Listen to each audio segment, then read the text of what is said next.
अभिकथन ए की सही व्याख्या करता है। बी, अभिकथन ए और कारण आर दोनों सही हैं, परंतु कारण आर अभिकथन ए की सही व्याख्या नहीं करता है।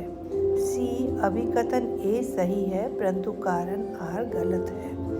डी, अभिकथन ए गलत है परंतु कारण आर सही है। अपघटन अभिक्रियाएं सामान्यतः ऊष्माशोषी अभिक्रियाएं होती हैं। कारण कार्बनिक का पदार्थ का कंपोस्ट में अपघटन ऊष्माक्षेपी प्रक्रिया या अभिक्रिया है। Assertion A, decomposition reactions are generally endothermic reactions. Reaction R, reason R, decomposition of organic matter into compost in an exothermic process. Point 1, assertion analysis. इस assertion analysis में क्या होता है?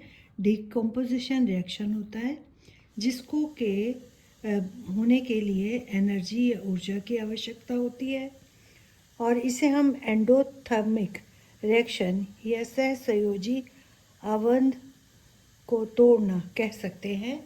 और इसमें केमिकल बॉन्ड्स जो हैं वो रिएक्टेंट्स में टूटते हैं। For example, thermal decomposition of chemical carbonate, calcium carbonate का तापीय विघटन, मतलब उसको हीट करके उसे तोड़ना। जैसे कि CaCO3 एनर्जी और CaO प्लस CO2। इसके अलावा रीज़न एनालिसिस, जो रीज़न है वो क्या बताता है? वो बोलता है कि ऑर्गेनिक मैटर्स का विघटन या डिकम्पोजिशन होता है उसे कंपोस्ट बनाने में, जिसमें कि माइक्रोबियल एक्टिविटीज़ होती हैं, और उसके दौरान हीट जो है वो रेस्पिरेशन और ऑक्सीडेशन की क्रिया से होती है, और ये कंफर्म करता है कि ये एक एक्सोथर्मिक प्रोसेस है जिसमें एनर्जी रिलीज़ होती है और प्रोडक्ट बनता है जो कि लोअर इन एनर्जी होता है। इसके अलावा इन दोनों में क्या रिलेशनशिप है?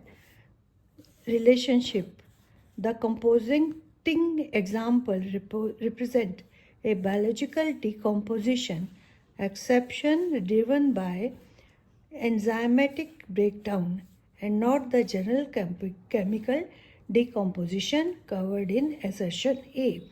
के दूसरे B जो रीज़न है उसमें जो कंपोजिटिंग एग्जाम्पल है वो एक एक्सोथर्मिक एक डिकम्पोजिशन प्रोसेस है बायोलॉजिकल, जो कि एंजाइम के ब्रेकडाउन से बनता है, और ये आम केमिकल डिकम्पोजिशन या विघटन की प्रक्रिया नहीं है जो कि असर्शन में दिखाई गई है।